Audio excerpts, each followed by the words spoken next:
Hoje é dia 27 de dezembro de 2015 e você está vendo e ouvindo a 74ª edição do Ainda Sem Nome, seu podcast predileto sobre comunicação digital. Daqui dos estúdios da Rede...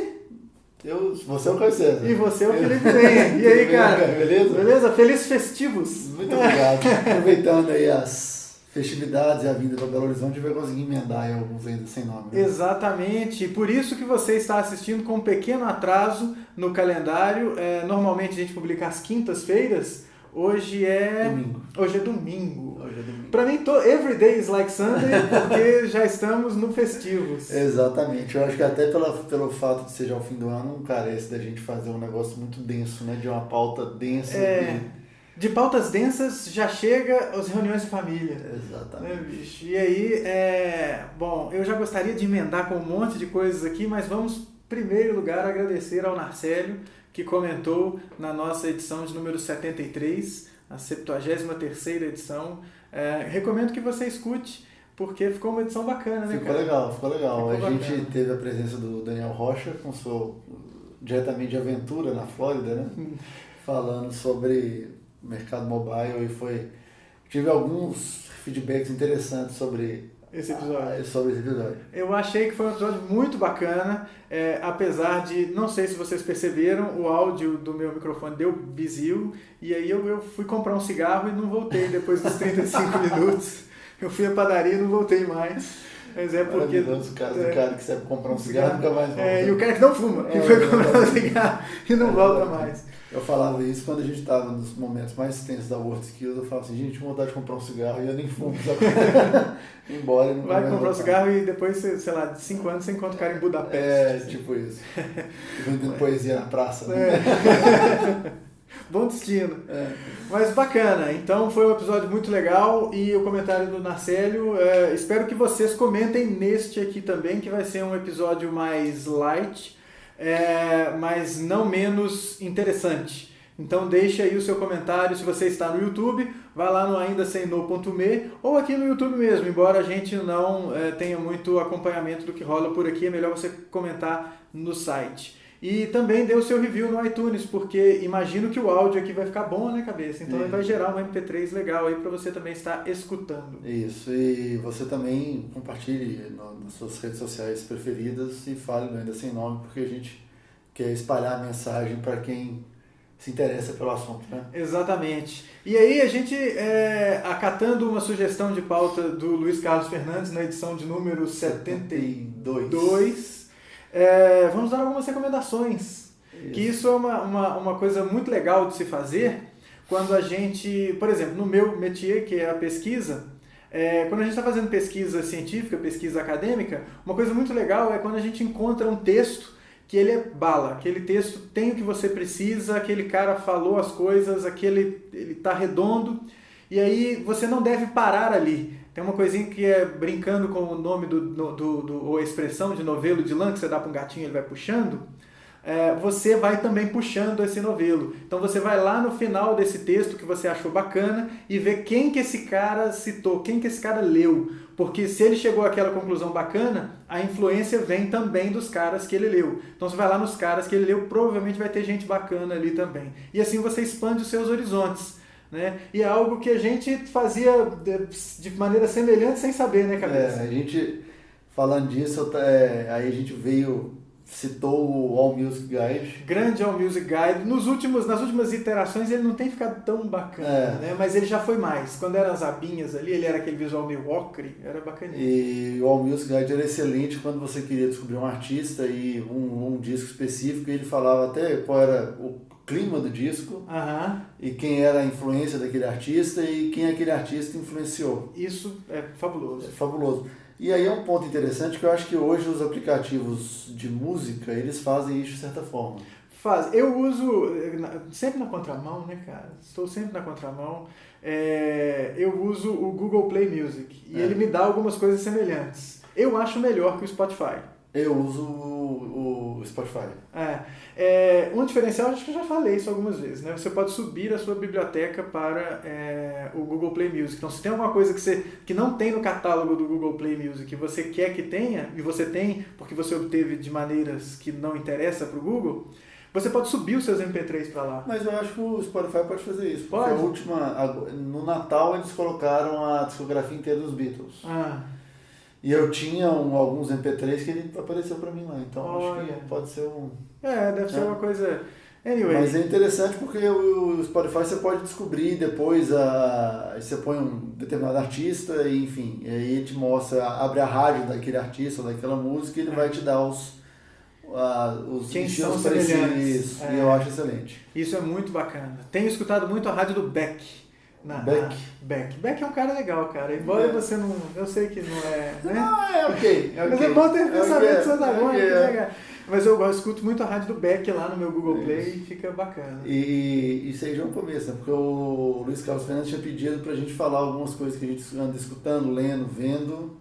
E inclusive ele tá concorrendo para ser o cargo de pauteiro oficial do Assim Não em 2016. Pô, cara, Luiz Carlos, passa lá no RH, acerta aí as condições. Se você tá aí. Você pode começar no time. Sim, tá mandando. Tá pode mandando começar bem. segunda-feira? Mas aí, cara, eu queria primeiro começar com um livro que me pautou muito em 2015. Foi o Rework. Rework, cara. Jason Fried e time.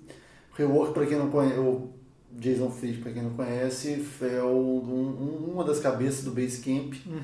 E o Rework basicamente fala de como o Basecamp trabalha e como é bem antagônico em relação às empresas que já estavam estabelecidas, né? Eles são defensores ferrenhos do trabalho remoto. Na época tinha gente em Chicago, gente na Dinamarca e gente dos Estados Unidos inteiro. Então, assim, são 6 fusos horários dos Estados Unidos. Eles falam que desde que você tenha 4 horas de conjunto, né? De conjunto, você vai conseguir fazer o trabalho remoto sem nenhuma dificuldade. E todas as coisas que a gente acha super legal, né? Tipo, eles odeiam reunião, quer dizer, eles acham que reuniões longas... reuniões são tóxicas. São tóxicas. Isso é ótimo ali, cara. O ASAP. É um vício, é um veneno, na verdade. Porque aí tudo vira urgente, né? ASAP é as soon as possible. Isso. Né? Tudo é urgente, e aí quando tudo é urgente, nada é urgente. Exatamente. Pré-release são spam. Né? E todo tipo de coisa que você... Eu, pelo menos, vi isso ao contrário em diversas experiências profissionais. E eu estava num momento muito de conflito quando eu li o livro, porque eu estava dentro de um ambiente altamente quadrado, que era o Senai, e lendo um negócio que era completamente o inverso. Sim. Normalmente, cara, não precisa você nem se preocupar, porque em 90% dos casos a gente vai estar num ambiente quadrado.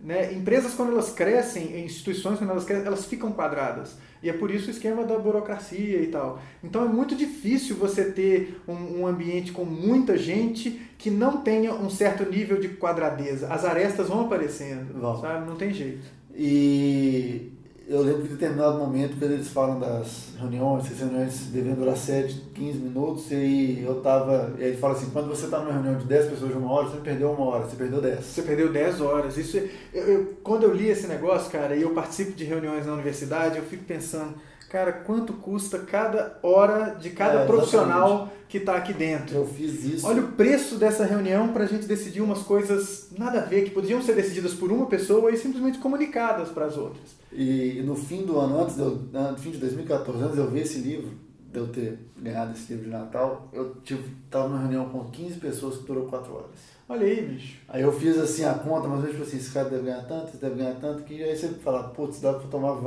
várias cervejas. Nossa, cara, então isso jantar, é tipo comprar um carro. Uma semana de 2 assistentes que você pagou com essa reunião. Você pagou 1 semana de salário de 2 assistentes. E aí então eu andei no escritório pregando a palavra do Rework ao longo de 2015. É uma excelente dica, cara. Então, se você quer começar 2016 lendo, que é uma coisa que muita gente está fazendo as suas listinhas de coisas para 2016, que uma delas seja ler mais, né, e que uma das leituras seja o Rework e o Remote. Aí você já emenda os 2, assim. O Remote é o segundo, que aí já é bem focado em trabalho remoto, que eu acho que é bem legal também. Uma outra coisa que eu li, que eu gostei muito, mas aí já é um standard dentro do mundo criativo, que é o Still Like an Artist, do Austin Kleon. Sim. Que é muito bom também, muito fácil. Em 2 sentadas você mata o... São livros, é uma literatura mais quase executiva. Sim. Né? Então é tipo só tem que tomar um pouco de cuidado com o excesso de prescrições que esses caras dão. E a gente entender que não necessariamente a nossa cultura é igual a deles e que não necessariamente as coisas funcionam da mesma forma. Mas é uma leitura rápida, porque ele está dando tipo dica, faz isso, faz isso, faz isso. E ele tem uma newsletter que é excelente, inclusive, que sai toda sexta-feira, com pequenas dicas, tipo 10 links, coisa rápida, recomendo fortemente. Falando nesses caras que tem newsletter, tem um cara que ele é meio, embora ele seja meio Herbalife, ele é um cara legal. O que é ser um cara meio Herbalife? É tipo, eu vou te ensinar a ganhar dinheiro, pergunte-me como e eu tenho as dicas e tudo mais. Você tem que um pouquinho desconsiderar isso, porque esse é o negócio, esse é o ganha-pão dele, é o Gary Vaynerchuk. Já ouviu falar do Gary Vaynerchuk? Ele tem um livro que se chama Jab, Jab, Jab, Right Hook. E é um livro que fala de mídias sociais. E ele fala que, e é uma coisa muito importante, talvez para você que trabalha com mídias sociais, você já saiba disso, mas é um livro legal, como é o Não Me Faça Pensar, do Steve Krug. Que, se você conhece a experiência do usuário, ele é um livro básico, mas ele é um livro bom para você dar para o seu chefe ou para você dar para o seu cliente. O Jab, Jab, Jab, Right Hook é um livro, para quem faz mídias sociais, às vezes o cara já sabe muito do que tem ali, mas é um livro para convencer, para mostrar para o cliente ou para o seu chefe que você não deve, que em toda a sua postagem, em todas as coisas que você faz, tem que se vender. Você vai se vender de outro jeito. O Jab, Jab, Jab é conteúdo bom, conteúdo bom, conteúdo bom, chamada para venda. Conteúdo bom, conteúdo bom, conteúdo bom, chamada... Então você vai ter só 25% de chamada para venda nos seus conteúdos. E trabalhar o resto é conteúdo bacana, coisa interessante, coisa que vai enriquecer a vida do cara. E isso é interessante, sacou? Isso aí ajuda as pessoas a entenderem que você não tem que gastar todo o espaço que você pode ter com venda. É aquele negócio de quando você está fazendo um layout, o seu cliente te questiona sobre o espaço em branco. Tem que ter o espaço em branco, relaxa, né? Tem que ter o espaço em branco. Isso aí tinha muito na música também, quando eu tocava bateria mais frequentemente, que certa vez eu vi a Masterclass em São Paulo do Steve Gadd, baterista do Eric Clapton, Sting, enfim, o currículo dele é extenso. E aí alguém falou de solo de bateria, ele falou, cara, entenda que o silêncio é tão importante quanto muita nota, entendeu? Você está passando uma mensagem sem se fazer entender, então o silêncio ele é tão valioso quanto... Você ficar reforçando uma coisa. Isso é importante, né, cara? Isso é interessante porque, às vezes, se você fala sempre a mesma coisa, quando você faz uma pausa e depois fala aquilo de novo, aquilo ganha outra conotação. Aliás, são 3 referências de música que eu tenho que dá para utilizar em outras. Essa é uma delas. Steve Jordan, que tocou com Eric Clapton, John Mayer. Steve Jordan é o dos dedilhamentos, assim? Não, aquele é o Stanley Jordan. Aquele é o Stanley Jordan, é baterista. Que no começo da videoaula dele, ele fala simplicidade não é estupidez. Então, tipo, fazer o simples... menos é mais, né? E a solução judô do Rework. O Rework fala que você tem que ter a solução judô, que é a solução que dá o mínimo de esforço com o máximo de resultado, como um golpe de judô. E a terceira, que a gente estava falando mais cedo, era uma videoaula do Benny Greb, que tem no YouTube, vai estar o link em alguma parte aqui, onde ele fala em determinado momento que as pessoas ao redor do mundo têm um repertório muito igual de coisas e acham que elas não conseguem melhorar porque não tem essa variação de repertório. Ele fala, pegue suas frases e troque, ou suas exclamações e troque por interrogações. Então você abre um novo... E aí é aquele negócio, né? Às vezes a gente não tem a manha de que pode contestar algo e que algo é contestável. A gente toma muitas coisas como verdades absolutas e não necessariamente elas são verdades absolutas. Se a gente contesta e com autoridade mostra que não são, a gente ganha muito, né? E eu acho que é contestando, mas não é contestar tudo pelo simples esporte de contestar e o prazer de contestar. Você tem que contestar com base. Pelo amor de Deus, gente, tenha base. Né? E aí só o último livro que eu lembrei aqui, essa leitura um pouco mais densa, é um livro chamado Disrupting Class. Disruptivo virou um termo, né? TechCrunch anda o mundo, né, cara? Mas é legal eles falando... é um cenário bem da educação nos Estados Unidos, mas é uma coisa que a gente vê em vários pontos, e não só na educação formal de escola, que não adianta você querer fazer o novo se o método é o antigo. Então, assim, o uso de computadores em sala de aula não mudou, não engajou mais porque o método de ensino era o mesmo. Sim. Sem computador. E eles vão comparando dados de escolas nos Estados Unidos, onde escolas, eles quebram paradigmas, tipo, não é porque a escola está no lugar pobre que a escola necessariamente vai mal. São vários fatores que contribuem para aquela escola ou aquele aluno se sobressair dentro de um ambiente. E esse negócio das tecnologias, cara, quando você estava falando, eu fiquei lembrando como que é complicado isso na educação. Né? A gente, às vezes, insere aparatos tecnológicos e repete o modelo anterior, e aí o professor vira um leitor de PowerPoint. Isso é muito fácil de acontecer, isso já deve ter acontecido comigo várias vezes, de você basear a sua aula no que está no PowerPoint, e o PowerPoint não serve para aquilo, é outra história. Ou então, se você vai inserir vídeo na aula, as pessoas questionam a quantidade de tempo que você está fazendo de vídeo. E não respeitam aquela dica que você mesmo já deu, né, de ter uma quantidade de vídeo que seja apenas 25% do que seria a quantidade total de estudo. Né? Então é um jeito de pensar diferente. A gente não pode repetir os modelos, repetir o jeito antigo com coisa nova. O que você está fazendo? O de sempre errado. Exato. Do jeito errado. Exatamente. Então a gente tem que pensar um pouco diferente. Olhar para as mesmas coisas, às vezes, por ângulos diferentes, que também ajuda bastante. Né, cara? E aí o problema desse Developing Class é que a leitura é bem densa. Então não é um livro que você consegue terminar rapidamente. Não que seja o objetivo, né? Terminar, esse aqui não é uma corrida de velocidade. Sim. Isso é regularidade, mas envolve...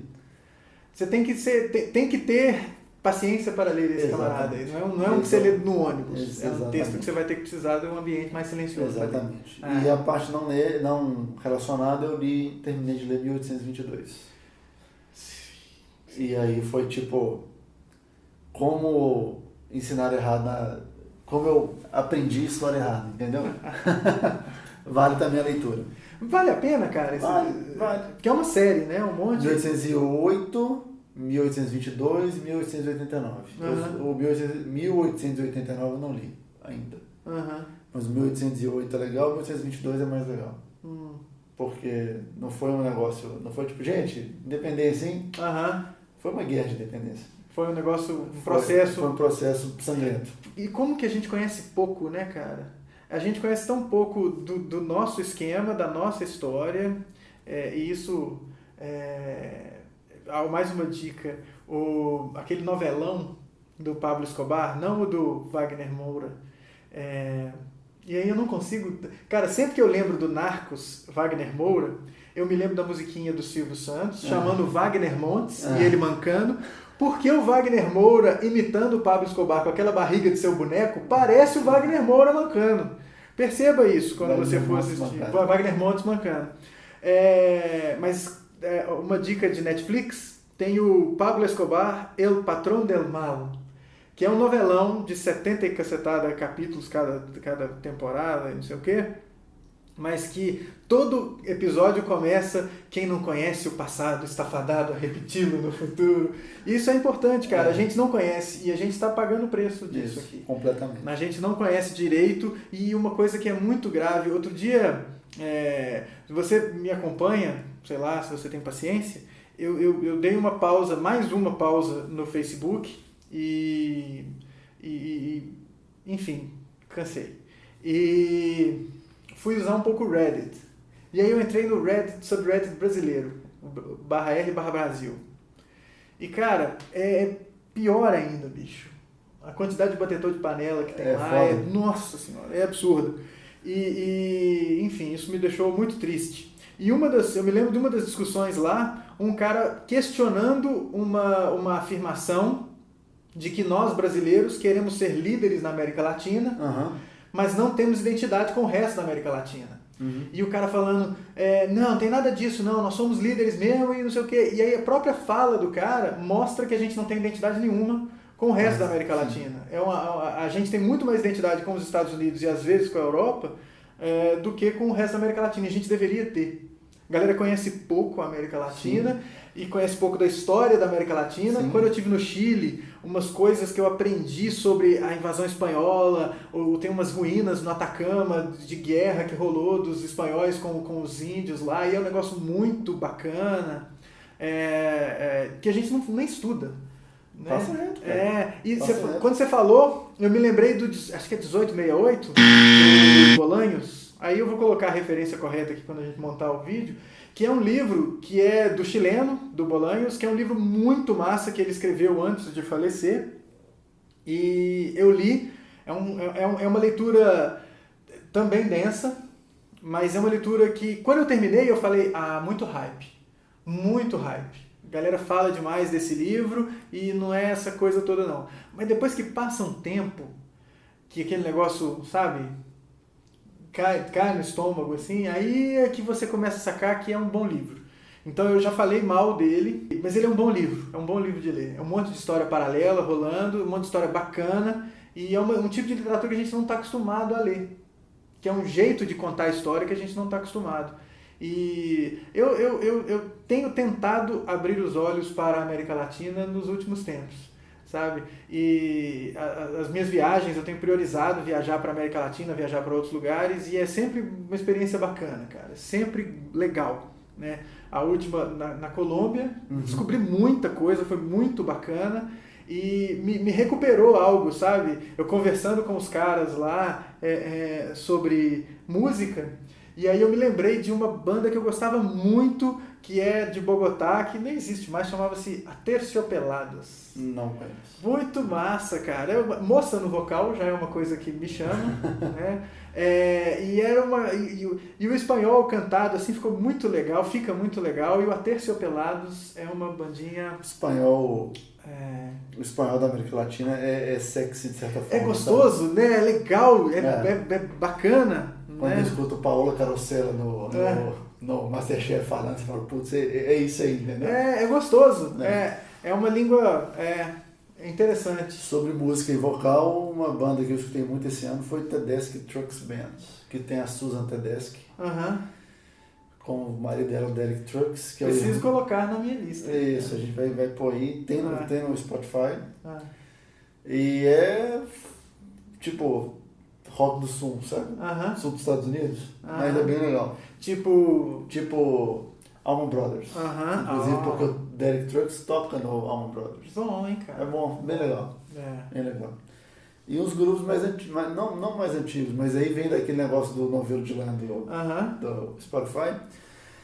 E algumas rádios, isso é muito legal também nos Estados Unidos, que são rádios mantidas pelo público, né? Então tem uma de Seattle chamada QXP, que eles têm uns programas ao vivo e tal, e eu descobri duas bandas lá, uma chamada J.C. Brooks and the Uptown Sound, e St. Paul and the Broken Bones. Então uma é bem... A galera gosta de uns nomes assim, tipo Booker T, D&Ds, né, cara? E pra quem gosta de soul dos anos 60, o St. Paul é bem, tipo, o cara é bem inspirado no Otis Redding, assim, sabe? É mais vocal, mais menos instrumento, menos Grand Funk Railroad. Isso. E é mais sofrido. Bom, bacana. Mas é bem legal. Cara, você falou da KXP, olha só como é que eu gosto de andar na contramão, né, cara? Todo mundo come no Subway, aí um dia eu fui comendo Quiznos. O Quiznos é um concorrente do Subway. Tinha duas lojas em Belo Horizonte, tem uma na Praça da Liberdade e tinha uma no Buritis. Aí eu tava dando aula numa pós no Buritis, e aí no intervalo, lá na hora do almoço, eu vi o Quiznos e falei, vou ter que almoçar no Quiznos, né? Aí eu entrei no Quiznos, tava rolando um som bacana, e o carinha lá do caixa era um cara novo. Aí eu fiz meu pedido, não sei o que, na hora que eu fui pagar eu falei, e depois me escutando, eu falei, isso não é rádio brasileira, isso o que é isso daí? Deixa eu ver se esse cara pelo menos me passa esse pendrive, né? Aí eu falei pro cara, o que vocês estão escutando? Ele, cara, tô escutando KXP aqui, não sei o que. Eu falei, tá explicado, pô, olha aí, que bacana. É muito legal. É outra história, né, bicho? É muito legal. E é coisa das internets, né, cara? A gente não tem uma rádio decente em Belo Horizonte que toque música fora do esquemão, né? A gente não tem rádio que toca música, a gente tem rádio que toca, sei lá, testemunhais ou Axie Music. E então ver aquilo foi um alento bacana, sabe? Foi legal, assim, foi bom. Mas você falou de música, e aí o negócio da América Latina, recentemente eu voltei a escutar Mano Negra e Mano Tchau. Coisa de, sei lá, 98, né, cara? Eu tava estudando ainda. Isso é legal. Isso é bacana, Isso né? É um negócio de... uma descoberta que eu fiz com pouco tempo, que Lenny Kravitz é uma porcaria. Porque não é um cara... Além de ter estourado o áudio agora, por que Lenny Kravitz é paia, cara? Porque ele não permanece bom ao longo dos anos. Sabe? Eu não sei se eu escutar hoje American Woman vai ser legal da versão dele. Entendi. Entendeu? Você não falou mal do Prince, cara. Que aí não, o Prince é uma história, né, cara? O Prince é legal. Ou o artista formalmente conhecido como Prince. O Prince ele é legal, cara. O Prince ele é bacana. Né? Eu lembro que houve um momento nos anos 80 que tinha uma disputinha de Prince e Michael Jackson. Isso. E eu tendia para o time do Prince. Porque era menos... boy band, sabe? O Michael Jackson parecia com boy band, dancinhas, e o Prince não tinha muito isso, né, bicho? O Prince fez Purple Rain, né, cara?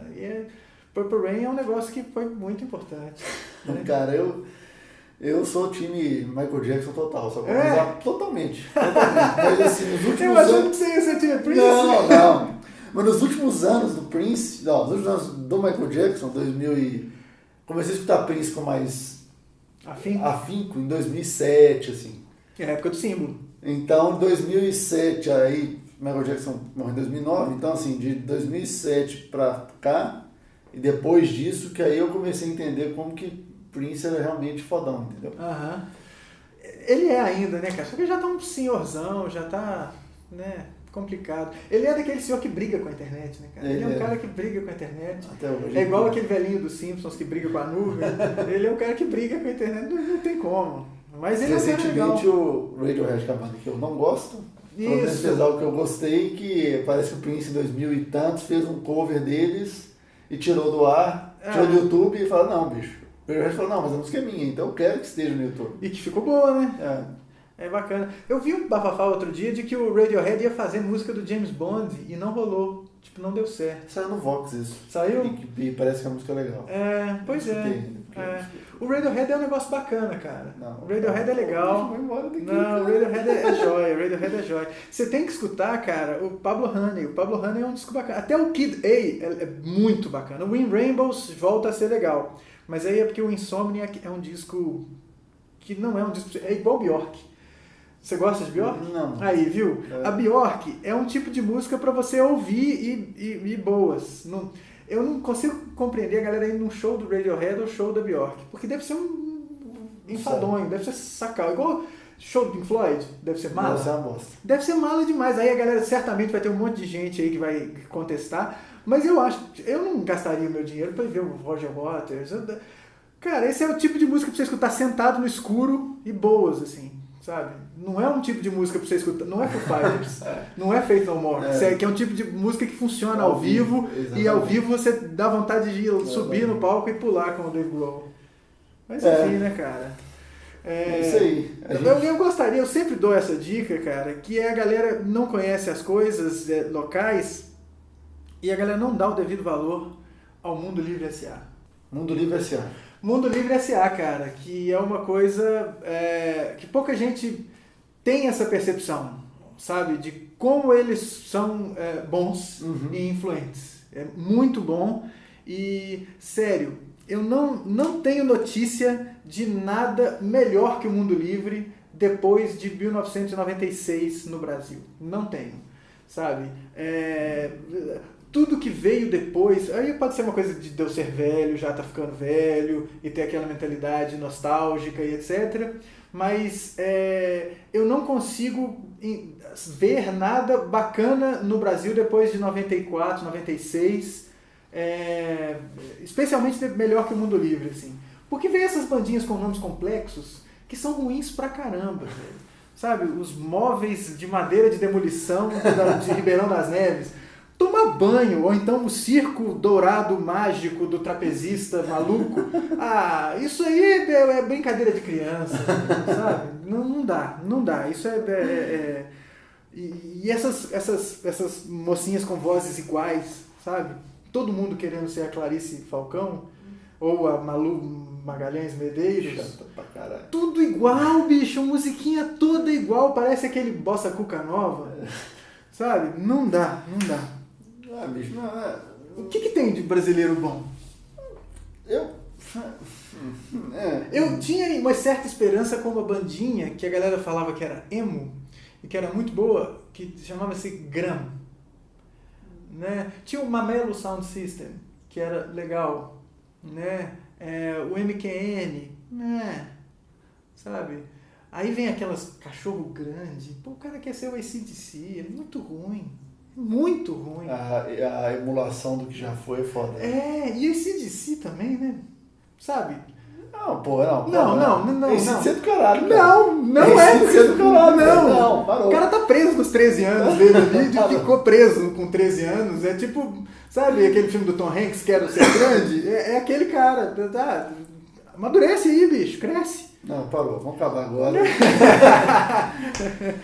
Mas, enfim, dicas bacanas, né, cara? É isso aí, tá vendo? Pra quem queria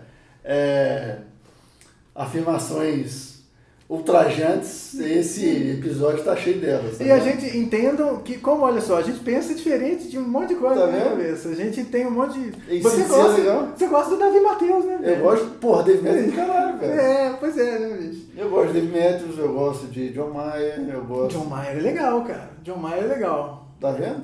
Mas o Dave Matthews, ele parece aquele disco Loco Live do Ramones. Porque todas as músicas são iguais. Você sabe que trocou uma música do Loco Live quando dá 1, 2, 3, 4. Aí você, opa, agora é uma música nova. Porque é até a mesma música. E é bom. Mas o Dave Matthews é a mesma música desde o primeiro disco até o último. Não sei. E olha só a diferença do... Como é que chama o cara lá? Que eu falei mal? Lenny Kravitz. Lenny Kravitz é horrível. Cake é legal. Cake é uma banda que passa ano e você volta ao Cake e ele continua bacana. Embora as músicas sejam muito parecidas. Cake é tudo muito igual. Mas passa tempo e fica legal, continua legal. Cake você retorna ao Cake e o Cake fica bom. Eu ia falar de uma banda, já que você falou mal de AC/DC, tem uma banda, inclusive foi indicado pelo Daniel Rocha, que eu escutei relativamente bem esse ano, foi Airborne, que é uma banda australiana que parece AC/DC. E é legal. Por que a galera da Austrália não quer emular o Midnight Oil ao invés do AC/DC? Eu acho por motivos óbvios. Não, o Midnight Oil é legal aí, bicho. Tá vendo? É isso aí, ó. Luiz Carlos Fernandes queria nossas dicas. Pelo menos eu não falei do meu network aí. Tá vendo? E é isso aí, cara. Bons festivos, boas recomendações aí que a gente deu. A gente, por favor, queria que vocês mandassem as suas recomendações também. Exato. De livros. Eu não vou falar de filme, só vou falar de um, não é Guerra nas Estrelas, porque eu não assisti em 27 de dezembro, ainda não escutei, não vi. Nem eu. O filme, pra mim, do ano disparado é Mad Max. São 2 horas que eu nunca mais vou ter na minha vida. Eu queria que fossem 13 horas, cara. Nossa, cara, eu não ia aguentar. Perseguição de carros no deserto, comandada pela Charlize Theron, ao som de new metal. Eu podia ter um fim de semana inteiro. Pois é, né, cara? Eu acho que eu fiquei completamente velho. Não fiquei porque... a gente pode considerar Ex Machina como um filme de 2015? Ex Machina é de 2015? Porque Ex Machina é o meu filme de 2015. Você não assistiu? Não assisti. Cara, invista as suas 2 horas, que é um filme daquele tipo de filme que quando você sai deles fala assim, bicho, mudou. Algo mudou ali. É um filme muito massa. Ex Machina. Especialmente para as pessoas que estão gostando do Black Mirror, que tá aí bombando. Você assistiu o Black Mirror? Não. Pois Don't Believe the Hype. Aí, uma galera, por favor, comentem. O Black Mirror é legal, é interessante, tem umas coisas que batem muito com a realidade, é muito interessante. Mas o segredo do sucesso é saber segurar a onda. Não é tudo isso que falam, tá? Mas para quem gosta do Black Mirror, vai curtir muito o Ex Machina. Ex Machina é um filme que merece ser assistido, merece ser consumido, sabe? Muito bem, assim, recomendo. Né? Não tem new metal. Tem um pouquinho de dubstep, assim, sabe? Sei. Eu sou do time dubstep. No metal, essas bandas com K, né? O Slipknot, Korn, Limp Bizkit, essas coisas, muito K, sabe? O K é uma letra acessória, cara. Entendi. Tá bom. Mas é isso, cabeça. Beleza. Bom festivo. Você também, a gente tinha que dar um puff pra explodir aqui. Não faltou. Vamos faltou colocar. Os props. Direção de segunda unidade tem que trabalhar melhor aqui. Mas é isso aí. Todas as referências vão estar no site. E nos comentários. Enfim. Nas descrições. E é isso aí. Valeu. Até 2016. Isso aí. Juízo, hein? Não faça nada que eu não faria.